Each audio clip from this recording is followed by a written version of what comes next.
বাংলাদেশে নাকি কোনো জ্বালানি সংকটের জায়গায় কোনো দাম বৃদ্ধি হবে না।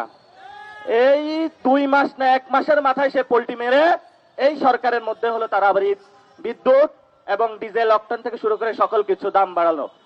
কয়েকদিন আগে প্রধানমন্ত্রী পোল্টি মারলেন, বললেন যে আমি সংস্কার করব। হ্যাঁ, আপনারা ভোট দিন। ইলেকশনের পরে যখন ক্ষমতায় বসলেন তার খোঁজ নাই। প্রধানমন্ত্রীর পোল্টি মারার লাইন নিয়ে এখন তার মন্ত্রীরাও একই পথে হাঁটছেন। যেই মন্ত্রী বললেন এই 2 বছরে কোনো প্ল্যান নাই, 1 মাসের মাথায় আবার উনি হলো বিদ্যুৎ এবং ডিজেলের অক্টেনের মূল্য বাড়িয়ে দিলেন। এই সরকার হলো একটা পোল্টিবাজ সরকার। এই পোল্টি মারার সরকার হলো জনগণকে দিয়ে সকালে এক কথা বলে, দুপুরে আরেক কথা বলে, রাতে আরেক কথা বলে।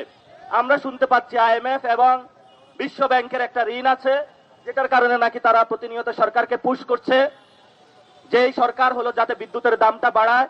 আপনি টাকার সোর্সিং করবেন, সেই সোর্সিংটা যদি আমার গলায় আপনি হাত দেন, সেটার ক্ষেত্রে তো সরকার সাহেব আপনার সাথে আমার বাঁধবে লড়াই।